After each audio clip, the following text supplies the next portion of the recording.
Welcome, everybody. This is Friday Night NFL Roundtable. I am your Frito Bandito. To my right, my co-host, I got David slash Dennis. Just messing around, David. David, how you doing today, man? Hey man, pretty good. Feel good. Not looking forward to possibly waking up at 5 in the morning for uh wrestling, but I'll do what I gotta do. Wrestling. We talking about like WWE wrestling and everything, or what? Yes, we are. Elimination Chamber is in Australia, so here it's 5 in the morning that it's gonna be live. Boy. And I was like, I'm just not gonna watch it live. I'll just catch it later. But my Facebook has just and my Facebook ruins it. If I get on Facebook, guaranteed the first thing on there is a spoiler every time. It's terrible. I used to watch it a long time ago. My son's getting back into it. It just, I don't know, man. I just so busy and stuff like that. All I got time is football and any chance I get. I'm gonna take this opportunity to welcome in our guest this morning, or this afternoon. I got the gentleman below. He goes by Wicked, but he also goes by Dylan Carlson. Dylan, how you doing today, man? Oh, I'm doing good, man. Doing good. Happy to be here. Thanks for having me. Yeah, man. Anytime, like I said, this is a roundtable. We discuss football. I mean, everything in general and stuff. So we always want to have some people on and just kind of open it up just for open topics. Obviously, we got a bulletin board that we go by and stuff just for topics and everything. But this is what it's about: just talking with everybody out there and getting them on and letting them enjoy and give their opinions of how things are going and everything. So, give us a little background. What do you do as far as do you help us out as far as tell us the titles? I know you do, but I'm gonna let you give the inside scoop. Yep, I'm on the T2T staff. I do some IDP rankings for Dynasty football, and then I also do some buy-sell articles right now for Dynasty trades and that sort of thing. So, what was the recent article you've done so far? Right now I'm working through buys, going position by position. We got receivers, running backs, tight ends done. Quarterbacks be coming out next week, and then we're gonna work on some sells. Give me a running back that you're buying. Oh, running back that I'm buying. One of the ones I like is Pacheco. I think he's got himself a pretty solidified role on that team. They trust him. They're gonna give him carries. He's not the home run hitter necessarily. He's not somebody that you really want to be the anchor of your squad, but if you're looking for just, consistent, steady production, I think he's a good guy to go get, and he's not going to cost you very much in most leagues. Nice. I'm gonna tell in the chat. I know another person that I'm always buying because he's always buying too, and that's Pete Sandoval. Hey, Pete, just wanted to recognize you, see how you doing, man. And yes, appreciate you, man. I hope you're having a good night too. And then we also got, I want to say I'm pronouncing this right, Dina Baker, saying hello. So appreciate you guys in the chat. And then I'm going to switch back over it real quick. A running back that you're selling. Well, so the sales haven't come out yet, but I'll give you a little sneak peek. And some people probably going to disagree with this one, but I'm looking to sell CMC this year. He just had an amazing season. I expect him to continue to, put in work for another season or two, but, he played all 17 games this year. He stayed pretty healthy, and they rode him all season long. He put a lot of carries on his body. I think you're going to see efficiency start to dip down over the next couple of seasons, and that wall hits running backs really quickly, and their value just falls out. So I'm looking to move off of him while his value is still really high, and I can get a lot in return for him. And that a lot of that's going to have some roster specific things that you need to consider. If you're a contender, maybe you don't want to move CMC. But if you're, borderline, or definitely if you're in a rebuild, Christian McCaffrey's somebody that I'm going to want to move off of this year. All right, I'll get David's input on this too, but real quick, CMC, look, that's actually a great take and everything. You're smart fantasy players out there, especially in dynasty leagues and everything, that they should be thinking the same thing. What are you willing to give up to get him, or what are you willing to take to give him up?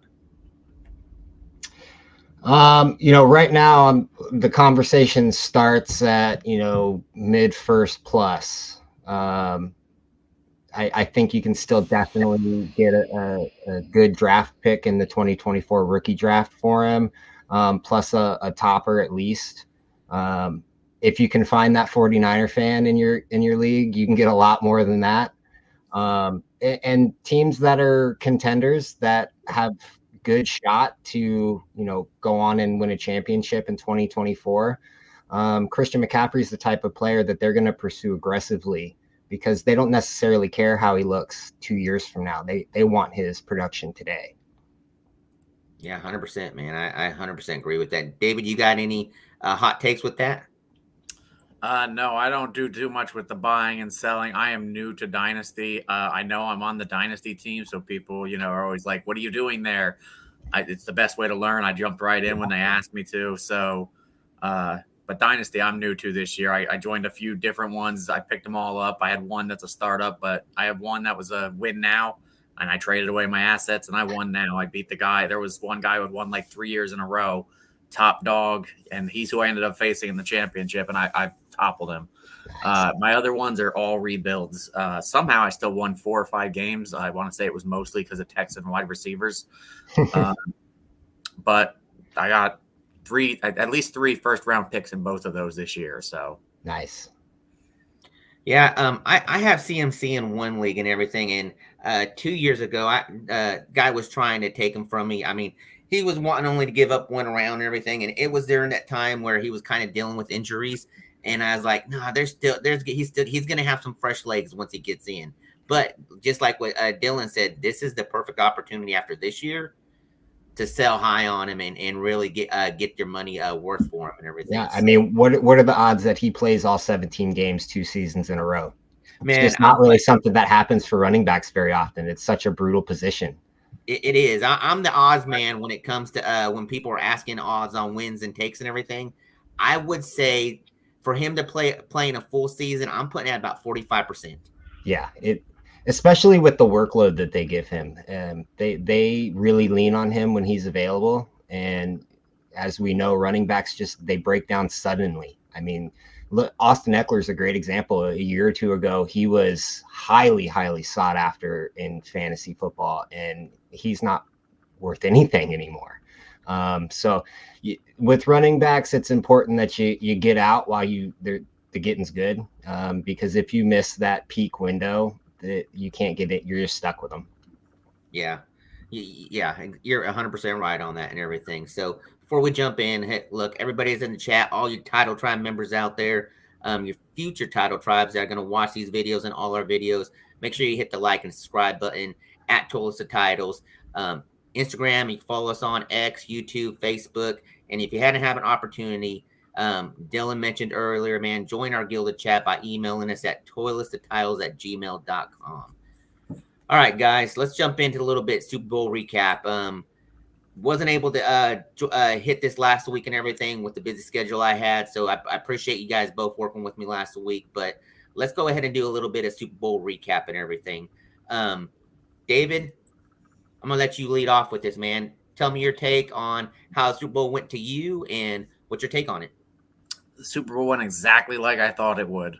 I mean, hands down, I said it was going to be a close one, more defensive than, people expected.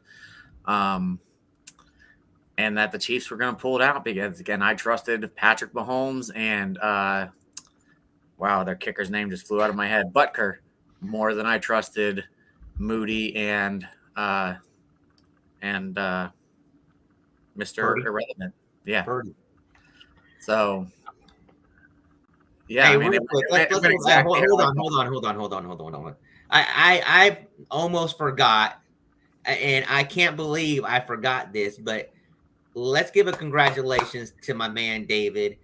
He took down the #1 spot in our Toilets to Titles playoff, outbeating me by, what was it, 2 points? 2 points. Oh, man. Close one. On that freaking last play of the game, too, man. That touchdown's what did it for me. Oh, man. I was doing numbers for you, and then I was doing numbers for that other guy that was ahead of us. And I was like, all right, you know what? I got this and stuff like that. I was just trying to figure out math. And then once they scored that touchdown, I was like, damn. Yeah, that solidified it for me. And then, so on the site though, all of the numbers suddenly went away right after like that happened, and it just showed everybody as zeros for the week. And I was like refreshing it, like, no, show me if I won. Man, you don't understand how much I was praying for some stat corrections or something. Because that was a pretty good haul, man. And once again, congratulations. Dylan, were you in that? Hold on now a second. While we're doing congratulations, firstly, we got a date officially for the C-section for the twins. So the babies will be here March 27th. Congrats. Yeah. Also, congrats to Frito. Got that promotion. The reason you weren't here last week. Yeah, got man. the big promotion. So congrats, yeah, my man. Know, I put in a little work and stuff like that. Look, I've been with the company 16 years now and everything, and put in my dues and everything, and finally, in Hispanic Mexican terms, I'm the head honcho now. So, nice. But I'm a head honcho that leads with sympathy and make sure I'm taking care of my people. So, a big future ahead and stuff like that. And, I push for us to be the best, just like Tulsa titles, man. That's what we do every day and stuff like that. We want to make sure that we're putting out the best content. We want to make sure we're getting people in here and getting the input of just everybody going that helps us to grow as what we've been doing and everything. David, you've been a key asset. Wicked, you hopping in and stuff and help us out and everything. So look, it's all about growth and opportunities for us moving forward and stuff. So really appreciate the two of you guys and what you guys have been doing so far. Yeah, man. All right, let's back to the game. Congratulations now out of the way. That comment there, that's she should be the one we're all congratulating. That's the one carrying the twins. Nice. Congratulations. I bet she's excited. Well, she's excited that it's almost over. Yeah. They're running out of room. Twins. Whoo. Yeah. Good luck. Future football player, at least. Yeah, there you go. The boy. Well, congratulations once again. Dylan, your take on Super Bowl, man. Well, kind of like he said, man, it kind of played out exactly as I thought it would. I told my friend right before the game started that the 49ers have the better roster, but the Chiefs have Patrick Mahomes. And that's kind of exactly what happened. The Chiefs needed a couple of breaks here and there, like a punt bouncing off somebody's foot. But at the end of the day, when the game was on the line, 4th and 1 in overtime, it's Mahomes keeping the ball, picking up the first down. When they just had to have a play, he gets it done. I don't know how he does it sometimes, but it just feels like it's inevitable. Like as soon as he got the ball in overtime, you just felt like there was no shot that he wasn't winning. Yeah, I mean, you really think about how this game went and everything. It really went how people thought it was going to go. It was the overtime that really separated that extension of the game. And someone that knows that the best and how to handle those situations is Patrick Mahomes. I think we kind of mentioned that the previous weeks and everything. When it came down to it, what QB did you want to have at the end of the game, driving and stuff like that? And as me being a Raiders fan, as much as I hate saying it, dude comes in clutch all the time and everything. Yeah. And it's just not with his arm. I mean, he's been doing it with his feet and everything. And key situations, it's just like that 4th down where they ran the option and everything. He kept it. I mean, you kind of knew he was going to keep it. So why didn't you go after him and everything and stuff? It's just one of those things where it's just game planning and that moment it makes and changes the way a game's going to go. Another thing that changed it, missing that extra point. Oh, that was huge. It was huge. Wicked nailed it in the head when he said that there were just some unlucky plays, especially in that first half, because if you watched it or watched it again, I noticed it live. The Niners came out of the gate on fire. That fumble crushed them. Yeah, they were faster. Like they looked like the Chiefs were in slow motion or like they were waiting for the second half. And they got just those few plays to keep themselves in it. Because, I mean, the Niners knew that their win condition was to get out fast and a quick lead. And that's what they tried to do. So, I mean, beyond props to Patrick Mahomes, props to that Chiefs defense for keeping them in it until the second half when KC woke up and took over. Yeah. I was listening to Sirius XM this past week and everything. And Andy Reid, he sent a text message the week after the Raiders beat him that week, thanking him that they beat him the way they did and everything, because that really drove them to catapult them on the success that they had towards the end of the season and going into the playoffs and everything. So I'm gonna take the low road on this one, and the reason why the Chiefs won the Super Bowl is because of the Raiders. So I'll stick to my fifth on that one. So. Nice. Yeah, so the 49ers came out with a great opening drive, and it just felt like that fumble by CMC really kind of took the wind out of their sails. Because it was second quarter before any points went on the board. They weren't really able to get back in rhythm after that happened. And it just felt like they were having their way with the Chiefs defense on that first drive, and the momentum kind of shifted a little bit and took a long time to come back. I think if they would have even just gotten 3 points on that drive, it would have gone a long way for their offense specifically to continue to kind of put the pedal to the metal against that defense. But they weren't able to capitalize. All right, so let's go ahead. Yeah, you're 100% right. Non-QB MVP pick. David, go ahead and lead into this one. Non-QB MVP. I mean, I assume that we should go with the winning team. So I'm going to say Chris Jones. He completely took over and wrecked in that game, like he's been known to do. I actually hope that they keep them for their sake, and maybe for his sake, because I kind of feel like it's a great fit where he is. I don't think he'd have as much success somewhere else. Plus, I'd rather he stay in your division instead of coming to mine. Dylan, who would you pick? I'm gonna go with McDuffie. Like 30. He had let's see here, 39.6 passer rating when targeted, 3 forced incompletions, including one-on-one coverage against Debo in the end zone to stop a touchdown on a great pass breakup. And then he had that pressure in the fourth quarter late on third down that forced the field goal. If they pick up that first down, they could probably kill the clock and kick a field goal to win it in regulation. But McDuffie just came flying in there and made sure that Purdy had no time to throw it. Yeah, I'm gonna agree with you guys both on both those defensive players. I'm gonna go defensive too. That's defensive side of the ball, but I'm going the whole damn defense. Yeah. Look, at the beginning of the season, they started out pretty good. They had a little lull, but dude, I mean, that whole defense played a great game and everything. I mean, yeah, there was some scores. You're always going to have some scores in the NFL and everything. But, dude, that when they had to play right, Chris Jones, there was that one play, the biggest play that they were talking about, the fourth down when San Francisco was down on the fourth. He was in that backfield. It was like as soon as they hiked the ball, he was back there pressuring. I mean, if he had just maybe 2 seconds, he had Ayuk on the left. He had freaking I don't know if it was a tight end or the fullback, a little out and in and stuff like that coming in too.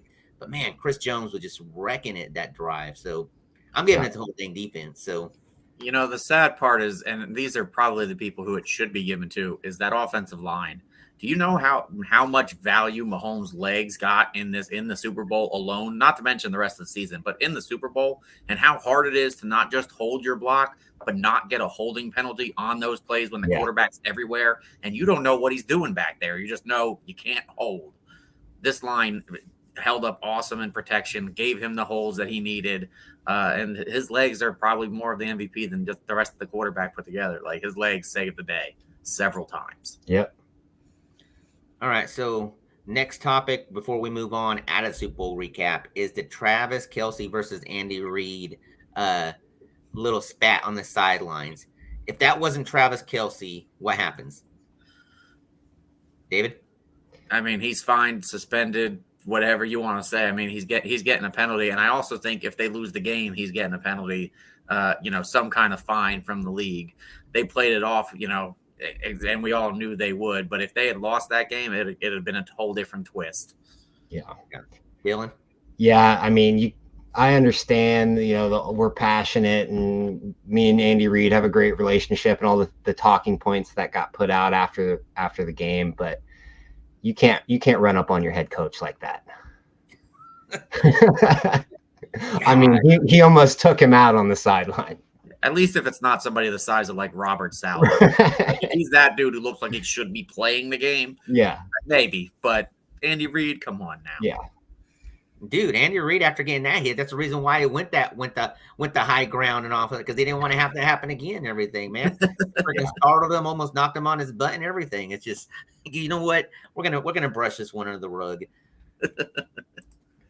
Great game as it was. Look, it was a great Super Bowl to watch. I know a lot of people is probably saying, "Oh, that it was a boring Super Bowl and everything," but dude, to me, that was a perfect Super Bowl. Just the way it played out. Look, it's not always about high scoring offenses.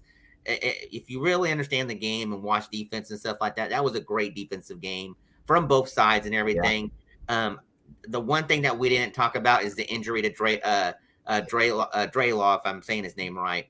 I mean, that was unfortunate and everything. It just, man, to be celebrating like that and have that injury as you're running out into the field, how impactful do you think that injury was for the 49ers defense? Incredibly impactful. They Mahomes picked on his replacement the rest of the night. And not only is Greenlaw a great player, but he's also like the heart and the intensity of that defense in many cases. And you could see both sidelines were impacted mentally by that injury. We get the benefit after the game of seeing, sounds from the sidelines and those things. And the Chiefs were relieved to not have to deal with him anymore. And the Niners sideline was crushed that he got hurt, especially in the way that it happened, just running out onto the sideline, that unexpected. I think it really kind of got into their heads. And then, his replacement just got picked on so bad the rest of the night. David? Yeah, I consider him and Fred Warner the Bash brothers of the NFL. Two great linebackers on the same team in a league where linebackers are probably the least valued spot in the NFL on defense. I do know that the people who believe that the NFL is scripted 1,000% believe that was fake and that was, done to. But I mean, it's just one of those freak injuries. Like you saw how if you look back at all the other injuries like that, those people that have the same injury, that they react the same way. So if he faked it, he did a fantastic job of faking it. Just one of those things that happens. He was excited. He was hyped up about a good play and he was ready to go, open up a can, and it happens. Greenlaw. Where in the heck did I come with Draylaw? I don't have no idea. His first name. Oh, okay. Yeah, great. His first name's Dre. So yeah. It just freaking combined it together, man. I mean, that's what he is from now on for me. Oh man, it like I said, and the bad thing about it is happened in the Super Bowl, so it's gonna affect him going into the offseason. Yeah. And starting him. I mean, when does he come back from this injury? Mid-year, end of the year? He'd probably get back middle of the season, but at what level of performance will he be back? He might be, 75% strength most, if not all of the year. He might need that next off season to really kind of give it some time to strengthen back up before he gets his explosiveness all the way back. Yeah, 100%. Let's go ahead and patreon.com at Toilets to Titles, guys. If you get a chance, help the team out. Look, it's not about helping us out. Every penny and dime that comes from Patreon, we give back to the community and the Title Tribe. We do drawings throughout the year, throughout the season and stuff. We gave away a Yeti. We gave a whole bunch of, I don't know even what they call them, those cups anymore. We have I'm sure everybody has 100 of them in their house now. But look, help us out by helping you guys out and everything. So when you get an opportunity, hit one of us up, hit Coach Justin up, and help us out and become a Patreon member. Look, it co-links with Guild and everything in there. We have a channel just for our Patreon members and everything. And you could ask Dylan, man. Dylan, how many channels do you think we have in that we discuss all kinds of stuff? Oh man, there's probably a dozen channels in there and everybody's just talking football all the time. So it's a great community. If you just want to come in and talk NFL, talk fantasy football, baseball, I know you guys are working on too. So there's a little something for everybody in there. It is. So let's go ahead and jump in some NFL news that If, like I said, it's quiet, but there are some things going on. We did have some big news come out recently today that we'll dive heavy into. But 49ers fired defensive coordinator Steve Wilks.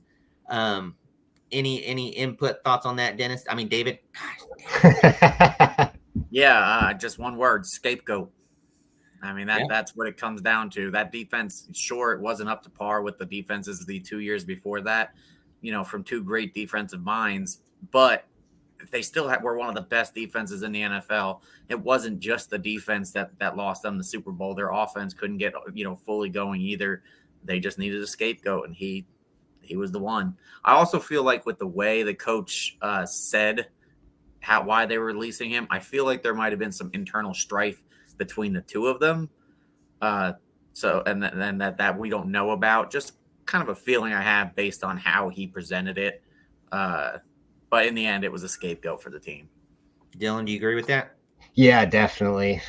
He had to fall on the sword. Somebody needed to, and it was not going to be Shanahan. So, and I know at one point during the Super Bowl, they took a timeout because Shanahan wasn't really happy with the defensive look that they were putting out there. So I definitely agree that there was probably some friction within the coaching staff that contributed to this decision.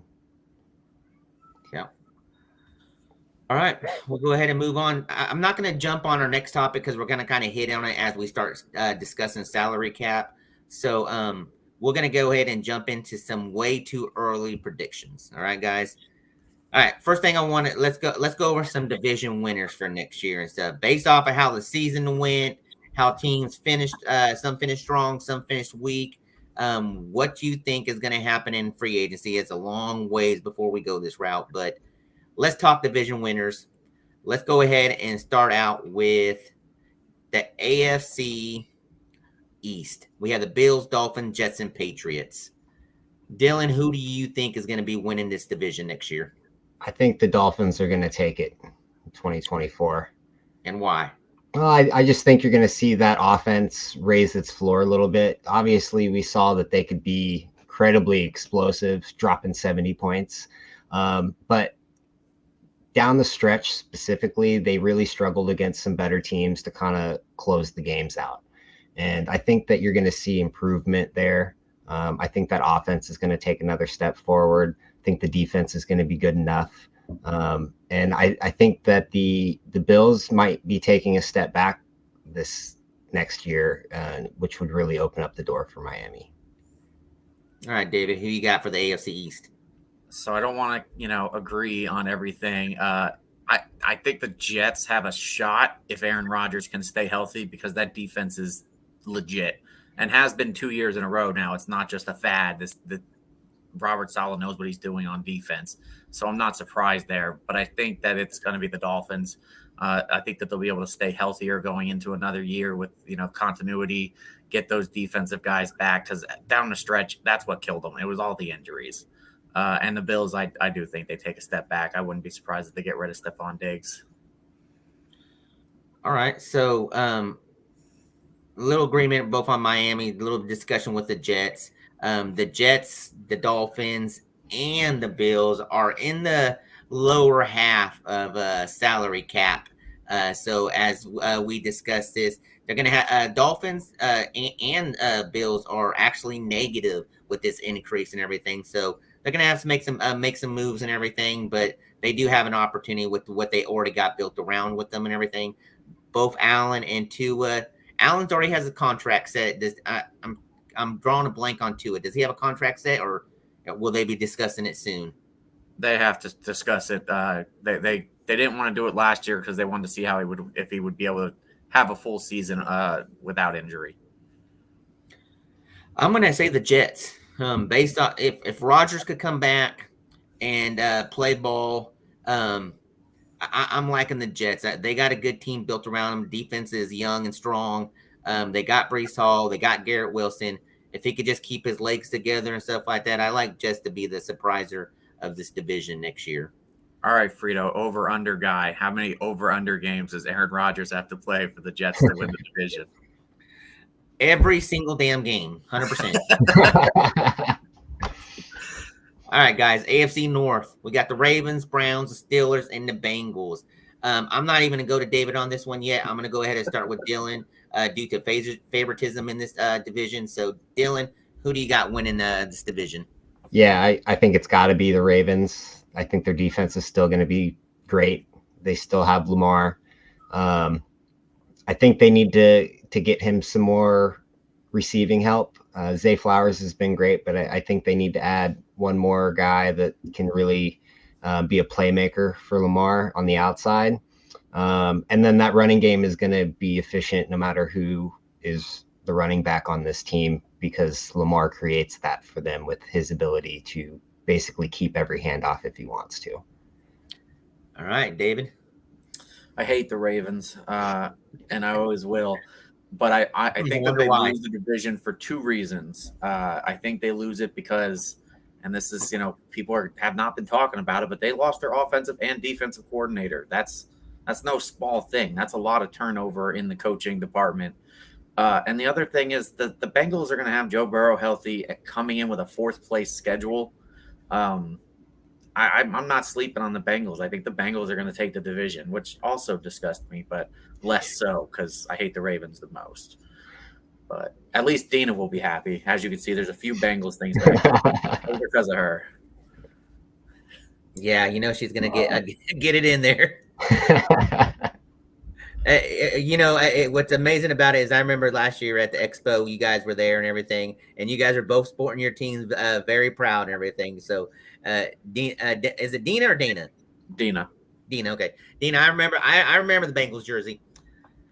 I'm going Bengals too. I mean, yeah, you got Joe Burrow coming back. And I keep on leaning back to the salary cap and everything, but Cincinnati Bengals, they're going to be setting at number 5 with $72.8 million to spend and everything. Is it enough to keep T. Higgins there? I know they got to work on keeping Boyd, but I don't see Mixon being there, so that's going to help them out. They can save some money with him not being there. So, but I'm picking the Bengals. I think they're the team. You kind of hit it on the nail with the offensive and defensive coordinator with the Ravens. But I'm telling you one thing: Harbaugh knows how to get that team ready and stuff like that. He's just going to plug and play, just like it's like next man up, it's next coach up, and everything, and he'll get that team ready to go. So, going to be a competitive division like always. But I just like the Bengals with Burrow coming back. All right, we got AFC South: Texans, Jaguars, Colts, and the Titans. David, let's go ahead and lead it off. And who do you got? Oh, what an interesting division. I got to go with the Texans. I think that, they still have, especially they have one of the highest salary caps, I believe, open, and a lot of young guys on the team, and with a quarterback on a rookie deal still. Honorable mention, possibly Justin's Colts, if they can keep Anthony Richardson. They did quite well, considering everything, with backup quarterbacks. So if Anthony Richardson could stay healthy, that he has a shot of knocking off the Texans. But to me, right now, it's the Texans. Agree 100% with that. Dylan, what you got?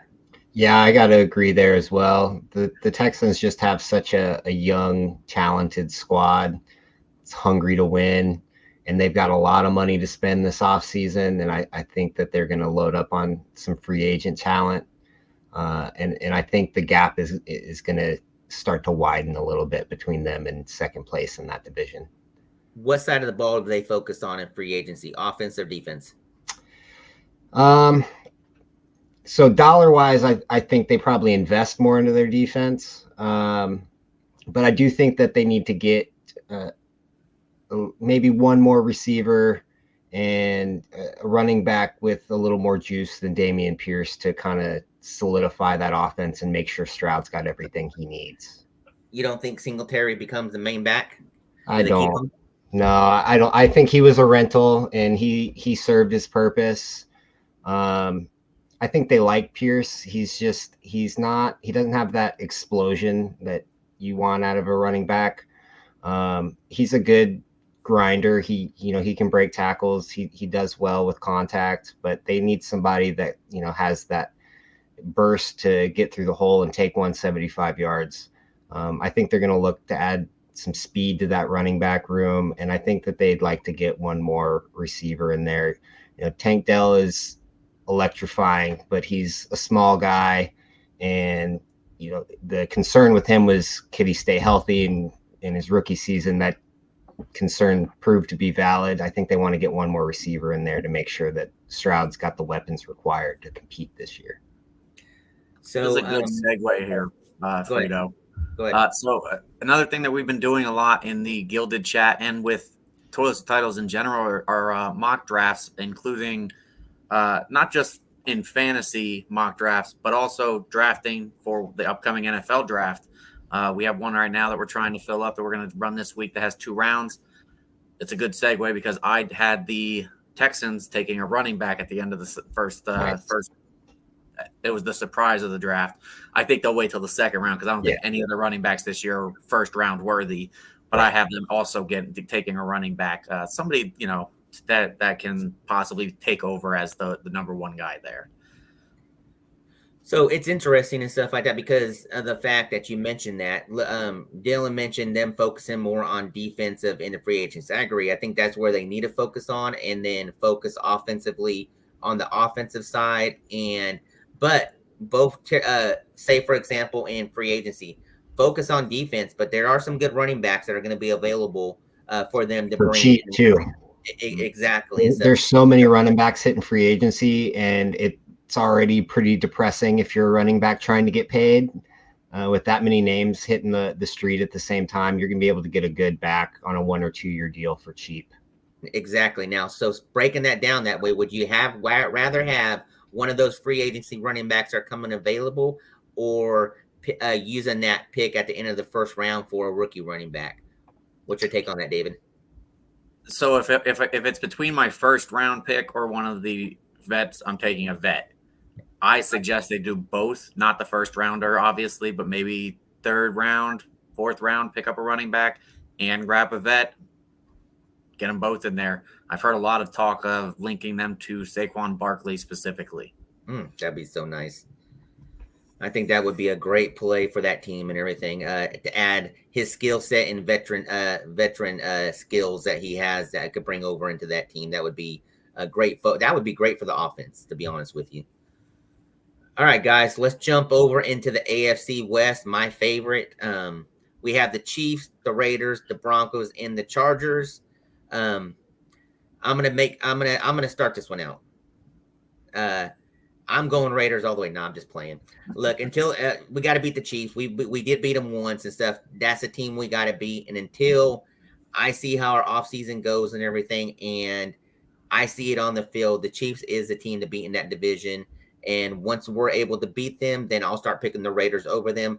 I don't like the Broncos. They got a lot of things that are going to be happening.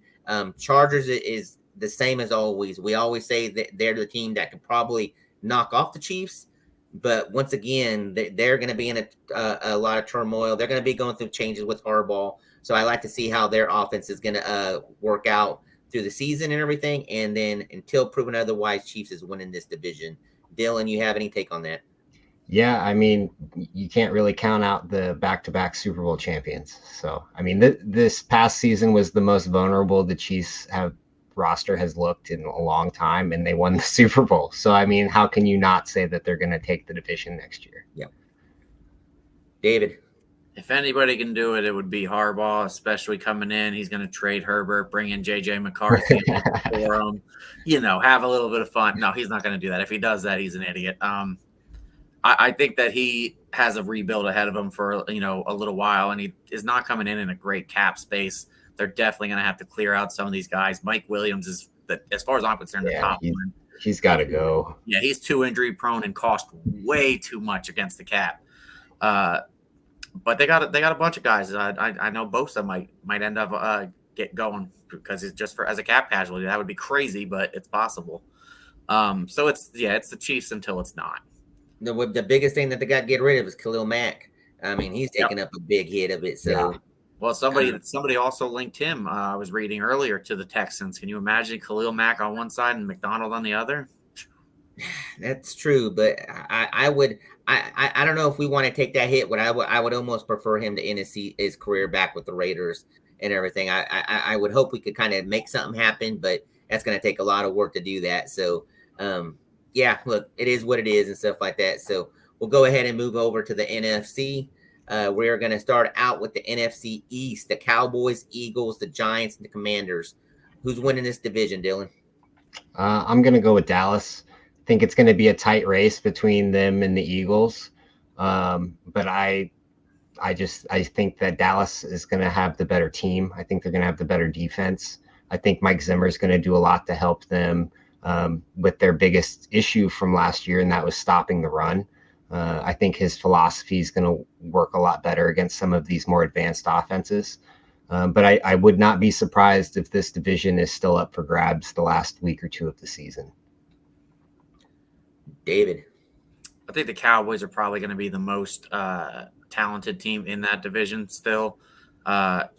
Philadelphia kept their coach, got rid of their coordinators, and I think that was a mistake. And one of the reasons I said that they were going to decline this last year, they're just going to decline a little bit more.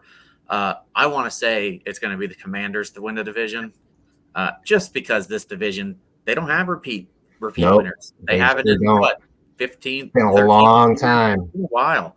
I don't trust the Giants. I see a lot of people mocking the Giants taking a quarterback at 6th, specifically J.J. McCarthy. I feel like you should learn from the last time he took a quarterback at number 6 and he wasn't that great. But, you know, it is what it is. They reached for Daniel Jones. They might reach for J.J. McCarthy. Then they paid him, so now they're kind of hamstrung by his contract. Right. I honestly think that the Commanders should trade out and stick with Howell. I think that if he gets an offensive line in front of him, Howell didn't look bad. Howell was slinging it. He was leading the NFL in passing yards at one point. Get him a little bit more protection and coach him up. Get a team around him. I think you already have your quarterback. They're not going to do that because they're not going to finish so low that they're going to have a top pick again. But it'll be interesting to see where these top 3 quarterbacks go for sure. There's no way that they're trading out that spot if they have an opportunity to take Caleb Williams with the move that they made, bringing in offensive coordinator. So it's kind of like a story being written as it's going. Now, obviously, stories could change in a heartbeat, but yeah, look, I'm going to say the Commanders. Look, you do have some good talent there and everything. You brought in a good offensive coordinator and stuff. You brought in a good coach that's defensive minded and everything. So, look, they have $87.5 million. Just draft well, free agency and stuff like that. They have an opportunity. And like you guys already said, this is the division that there's never a repeat of someone winning it. 1 year's the Giants. Now, when was the last time the Commanders won the division? I couldn't tell you that right now. But maybe they have a fair chance with everybody if they could piece everything together. If they could take the Texans offseason last year and replicate that, why can't they? I think it was like just 3 years ago when they finished with either one game above or one game below 500. Like the division was garbage. Yeah, it was recently though. Yeah, they need to watch what the Texans did last year, because if the Texans can do it, the Commanders can do it, especially in this division. All right, guys. NFC North 2020. Okay. NFC North: Lions, Packers, Vikings, and Bears. Oh my. David, who's winning this division? I want to say the Lions because they're gritty and they're tough, and I love their coach, but I'm not gonna. I'm gonna say it's gonna be the Packers and Jordan Love. I think he came on real strong at the end of the season. They kind of got a little bit of an identity. Now he's going into another year with, all the same weapons. They'll try to hook him up a little bit more in the draft, and I think the Packers, get back on top. Dylan. Yeah, I thought I was going to be alone on this, but I chose the Packers too, man. You saw that young team really start to click. I mean, they waxed Dallas in the playoffs, and then they took the Niners to the edge. Like this team is good, and they're, especially on the offensive side of the ball, very young, very fast, very talented. They've got a head coach that knows how to run an organization. I think that they're going to really take control of that division this year. Yep, we're gonna call this a landslide. Packers, Packers, Packers. You guys hit it on the nail, man. This is one of the youngest teams in the NFL, and the way they performed out in the back half and kind of just came together as a team and did what they did. It's great things for the future for them and stuff like that. I know Nate Dogg, he'd be proud of that. Our fellow Packers T2T guys. So yeah, look, I'm going Packers too. Lions are going to make the playoffs. Maybe they Lions go farther, but I do like the Packers winning this division. All right, we got the NFC South, the Buccaneers, the Saints, the Falcons, and the Panthers. That is one ugly division. Dylan, who do you got winning? I don't know, man. I don't really like any of these choices, but I'm gonna go with the Falcons. I think if they can get a competent quarterback in there, and moving on from Arthur Smith, I think was overdue, even though he wasn't even there that long. I think you get a decent quarterback in there. They don't even have to be great with all the weapons that Atlanta has accumulated over the past few years. They just have to be good enough to dish the ball to London and Pitts and get Bijan going. And this offense can carry. And I think their defense is kind of underrated. I think they've got a good defense. I think that defense can hold people under. And I think that if they can just get some competent quarterback play, they'll be all right. Yeah, so that's where you hit it right on the nail, is confident quarterback play. And that's the reason why I am not picking the Falcons until I know who the QB is and everything. Look, you can have all the talent you want on that field, but if you ain't got a QB that can get him ball, and coach that can make the right decision to give the running back the ball, Yeah. I am not picking the Falcons and stuff like that. I'm gonna be a homer here and go with my man Derek Carr. A second year in the same system and everything, is who I like to win this division next year. It's open for anybody to win this division, but I'm taking the Saints with Derek Carr. David. God, I think this might be the first division where none of us agree on anything. I think if the Falcons do fix their quarterback position, they have the strongest chance. We still don't know what's going to happen with Baker. If Tampa Bay is going to bring him back, I think they do. I think that would be the smart thing for them to do. But I'm going to go ahead and say Bryce Young has himself a season in the worst division in football and takes the division. This team is, obviously they got a lot of issues this last year. They got to get him some weapons, and I think that they'll do that. There's a lot of great wide receivers in this draft in particular, and I think that they're going to, be able to flip it around. They're also facing a fourth place schedule, so I think if any team in the NFC has a chance from worst to first, it'll be the Panthers. Hey, I'm going to agree with you on that take.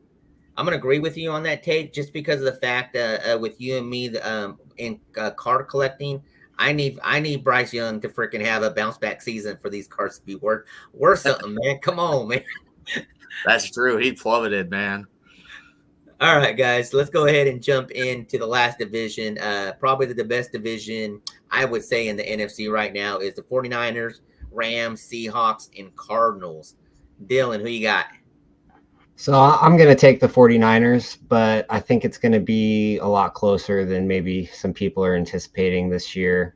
I think that after everything that's happened with the 49ers over the past 3 or 4 seasons, with coming up just short over and over and over again, and now they're having some coaching turnover, I think that they're not going to be quite as dominant as we've seen them be over the past few years. And I think they're going to leave the door open for somebody like Seattle to maybe creep in. The Rams are going to be right there too. I mean, it's going to be a competitive division this year, but I still think that the 49ers will be just good enough. Yeah, so I'm going to take that 45% chance that CMC doesn't finish the season and say they're going to struggle because of that. I know they got Elijah Mitchell behind him. He ain't a CMC and everything. I'll tell you who can be the CMC of this division is Kyron Williams with the Rams and everything. Look, you got Puka Nacua, you got Cooper Kupp, you got Kyron Williams, you got a quarterback that can throw the ball. They work on their defense, and that team is gonna be a team to consider and everything. So I actually think that Rams and the Seahawks will outproduce the 49ers next week due to CMC getting injured and everything, and them having a down season after the success they've had the past couple years and everything. So I'm going the Rams, Seahawks, then 49ers in third place in this division. David? That is bold. I'm going to go with the Rams as well, and it has a little bit to do with everything you said, minus the CMC stuff. It also has to do with this is the first year in like, I don't know, almost a decade that they have their first round pick. And look what they did without the first round pick. Like now they have a first round pick. I can only imagine. Like, there's still time, man. There's still time. They could get rid of it. Yeah, they might trade it for CMC probably. No, but yeah, I think the Rams have enough to I think the Niners still make the playoffs. And it wouldn't shock me at all for the Niners because, again, they're coming up on the time where they're going to have to get rid of some of these high-priced people. They're not going to be able to afford them all, despite what they're trying to do with the cap and, make it gigantic. I think it's going to be the Rams this year with the Niners possibly still making the Super Bowl.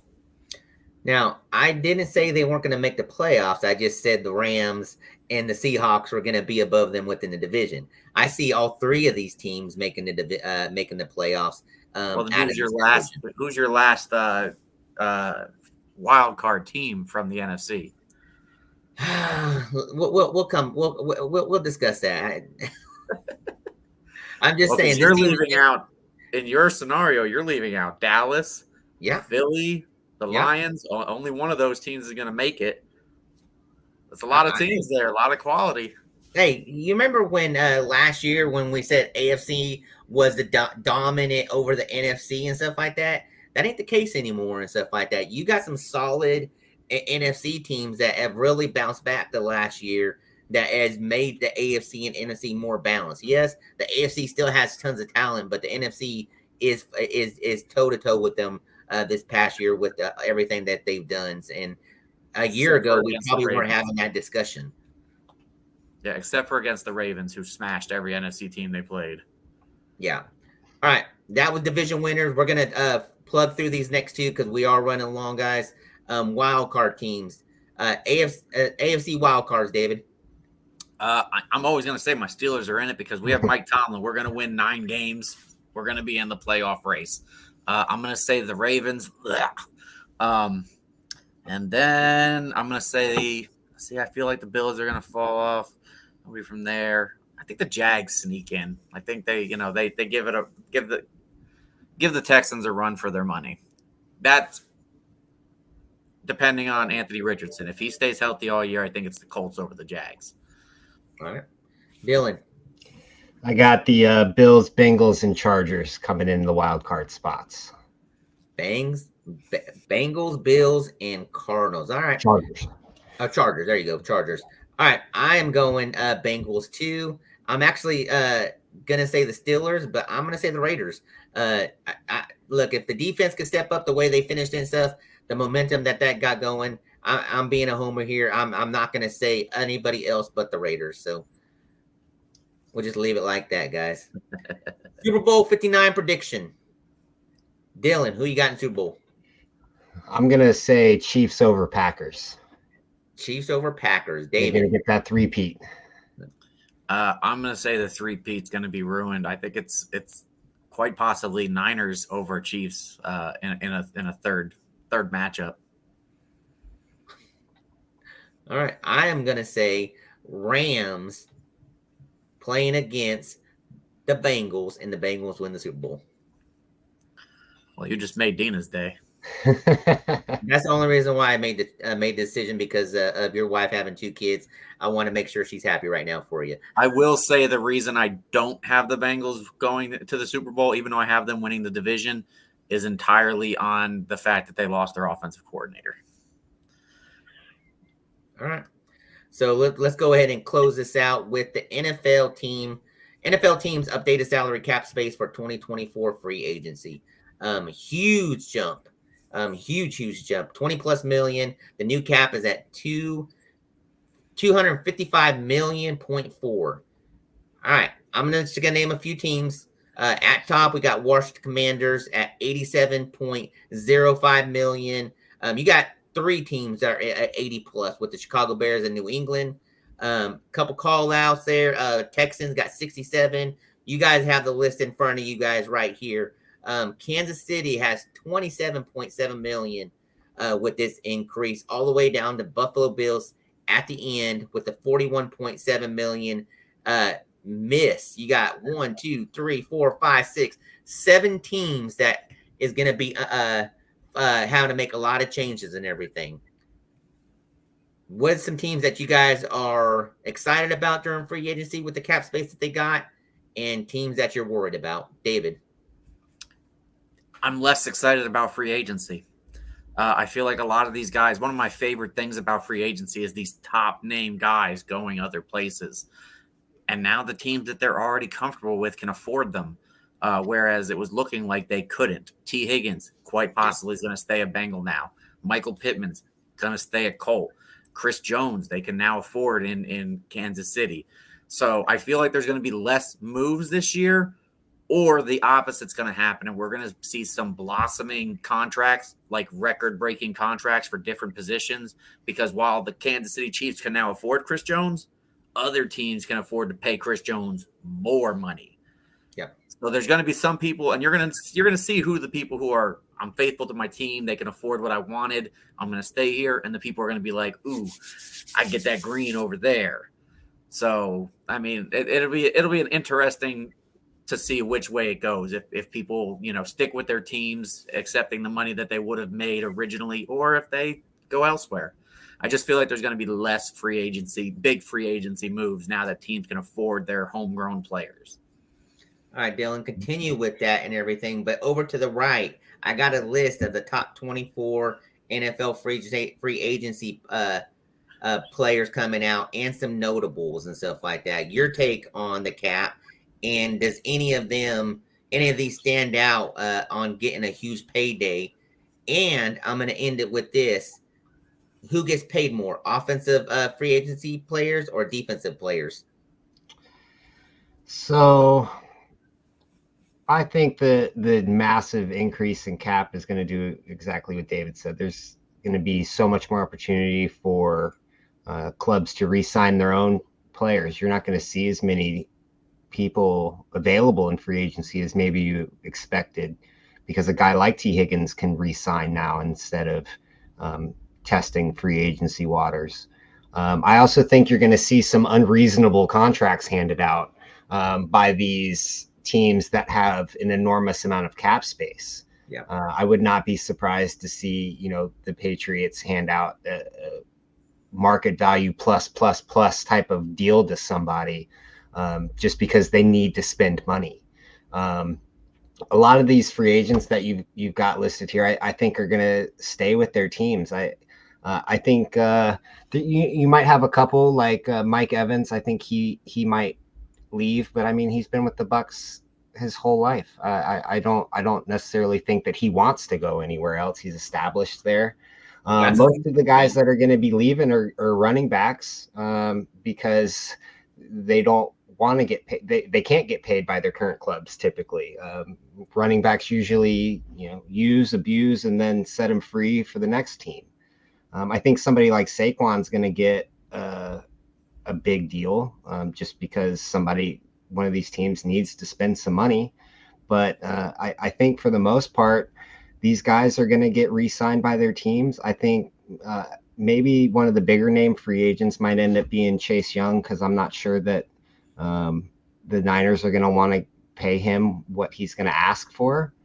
But at the moment, I think the biggest names that you're going to see on free agency blocks is going to be running backs. And there's maybe 3 or 4 teams that are going to be interested in the 7 guys available. All right, so I'm going to paint a scenario for you. Christian Kirk went from the Arizona Cardinals, signed for a $77 million contract with the Jacksonville Jaguars. A lot of people thought the Jaguars are crazy for doing that, but what did he end up doing? He ended up producing, I would say he produced that contract so far. He's been a great pickup for them for the money that they paid him. Okay. Yeah. Throwing that scenario out there, a player that pops on this board for me for getting a second opportunity and could have the same situation as Darnell Mooney. Yeah. Leaving Chicago, he has the speed and everything. What is your guys' thoughts on Darnell Mooney going to any of the other teams and being a great fit like Christian Kirk was? I think Mooney would benefit from joining a team that's got an established alpha wide receiver that's going to take primary coverage and give him favorable looks on a routine basis. Okay, David? I don't think I've ever spent more than 10 seconds thinking about Darnell Mooney in the entirety of my life. I don't really have thoughts on him. I'd have to look into it a little bit more. I agree. He's nobody's Devontae Adams or Jamar Chase, obviously. But maybe he can benefit from like Juju did when Juju was with A.J. Brown. Obviously, Juju's tried to go other places and be the number one guy, and he's not that guy. He's the guy who looked great with a number one guy across from him. So maybe Mooney can be that somewhere. Where that's going to be, I have no idea. I know it wouldn't be in Chicago. I mean, DJ Moore's not bad, but he's not a Jamar Chase. I would like to see him with the Falcons. I think Falcons would be a good fit with them with Pitt and London. He would be a good third option. As long as they get a good QB, he can be a sneaky play there. I want to say they're the second best shot according to the odds makers for Justin Fields. So he'd also have that connection that he already has, with knowing Justin Fields. The Steelers, ironically, are the top guy in the odds for both Russell Wilson and Justin Fields. Obviously, we're not going to get both of them. But Justin Fields has the link to Atlanta because he's a Georgia boy. Now, here's a prime example where I would not want to see Darnell Mooney go is to the Chiefs. To me, I don't think he would be a great fit there. I think Mike Evans is probably a better fit to go to the Chiefs than Mooney would. But like I said, to me, Mooney is an interesting player based after what I saw with what happened with Christian Kirk. He could kind of have that same success if he's set up in the right team.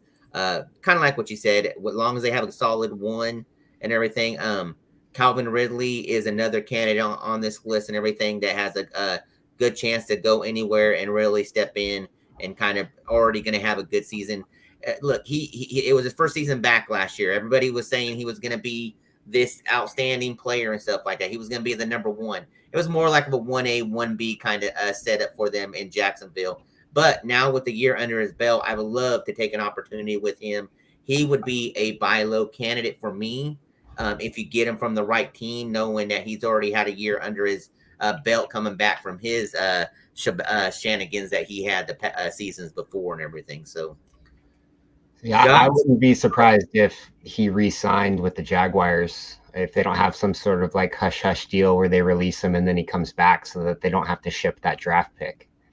Yeah, it'd be a great. I mean, like I said, it would be good. It would be good. They do got a QB there. I know some people don't think maybe he's not the right fit anymore. Give Trevor a chance still, man. They got a good team there and stuff like that. Give him time. He's going to be a good QB like everybody knew he was coming out of college and everything. So, any other thoughts on any of this free agency cap or free agency players? I think we should make a new rule for the rest of this offseason, not to say things like Mike Evans or Michael Pittman or T. Higgins to the Chiefs. Because if that happens, you might as well just give them the next 3 Super Bowls. Like if they're about to have a 5-peat, it's just going to be the most ridiculous crap ever. That's all they need let's not go there and curse ourselves. Let's just stay positive that these guys avoid Kansas City. Guys, as much as I agree with you, David, you know that's what's going to be their main focus. That's been the talk the whole season about their receiving core and everything. And all they have to do is, you know what's crazy is the fact that Hopkins didn't go there last year, the offseason and everything. See, I think, though, because they have, especially, I mean, there's 2 on this list alone, Chris Jones and Snead. Those are 2. They're not going to be able to keep them both, even with the new salary cap. I think that they'll. If it was me, I'd let Snead go and I'd keep Chris Jones, but I think that if they're going to find a wide receiver, it's going to have to be in the draft. I don't think they're going to be able to afford one of these big wide receivers and keep. And there's so many good wide receivers in this year's draft class. This year's draft is stacked. Easy to, you any type of wide receiver you want is available in this draft class. Yes. Yep, agree. I'll agree with you guys there on that. All right, guys. So in closing, what else you guys got on any other topics you want to talk about that we haven't discussed? Dylan? No, I mean, I think I'm all set. I'm excited to see this offseason start kicking off, seeing where some of these free agents go, starting to, we got the combine coming up. I'm pumped for that. Hear all the draft whispers. I think one of the biggest things for me that I kind of just want to have figured out and done is what happens with Justin Fields in that first overall pick. I think a lot of dominoes are going to get knocked over when that decision finally gets made. So I'm going to be watching closely for that. Yes, that's 100% right there. What you just said, that's what's going to make this offseason exciting and everything. And not only exciting, look, Toilets of Titles, we're going to be covering it. We don't stop when the NFL season stops. We keep on plugging and playing and stuff like that. We talk about combine. We talk about free agency. We talk about the college players coming out. You name it, we talk it. We keep on going 24/7, 365 days of the week. Hey, it's not a slow time for us. It's a busy time for us. And there's more to come. We got a lot of key acquisitions, some key players coming in that we're bringing onto the team that we're just adding more and more fuel. Dylan mentioned earlier, hey, look, we're diving into baseball now. If you guys haven't had an opportunity to come check out our baseball guys, hey, hit them up. Rivalfantasy.com is another plug I'm going to plug real quick. Look, they're not over with it either. They're going NBA. They got MLB going. If you haven't had a chance, they're playing baseball. Look at rivalfantasy.com. They are doing some great things over there and everything. Come hit us up. Join the team. Join the family. Hey, we're a whole bunch of Title Tribe members over here and just trying to make each other happier every day with the advice that we give and the talks that we have in our gilded chat. David, you got anything, sir? Yeah, listen, I'm so excited right now. The Twins are going to show up. To me, it's the most exciting time of the year. I know that everybody else, you're excited for the time of the, when the season is happening, and that's all great. But the way we get there is these months here where the teams are being formed, and I love to analyze all of that. My kids are going to be born just like, what is Daddy doing with his head in that computer and watching that film? They're going to learn early. Not to mention they're coming in right before WrestleMania, right during March Madness. Like they're blessed. These babies are blessed. They're going to be sports babies. They don't even know it yet. Right on, man. Love it. You know what, David? If I didn't know who you were, and now that I know you guys, since I met you guys and everything, these babies are going to be sports babies. I can see that 100% and everything. From your card collecting business you got going on and stuff like that to the stuff that we're doing, man. My son, man, he's all football right now and everything. Even in the off season, that's what we still talk about and everything. So look, that's what sports is about, man. Making everybody come together and doing the things that we do as with family and friends and everything. So once as always, follow us on X at Toilets to Titles, patreon.com. Come join us at toiletstotitles.com and like and subscribe. Follow us on Instagram, X, YouTube, and Facebook. And once again, guys, to all the Title Trend members out there, I appreciate everybody out there at what you guys follow us and help us do and accomplish. David, go ahead and close us out, sir, in any kind of words that you would like. Listen, first off, let's go Steelers. Secondly, if any of you guys haven't heard about the Fantasy Football Expo, hit one of us up. It is a great time. There's poker tournaments, although you got to sign up quick for that because there's only a certain amount of spots. They have live drafts. They have a flag football tournament. Des Bryant was there last year playing in the tournament. That was a little unfair, but, it's a great time to connect and meet people and learn all sorts of things that you didn't know about fantasy football. Yeah, and the best part about it, the whole title crew is going to be down there. We got multiple houses that we're renting out and everything. We're going to be doing our Frankenstein draft.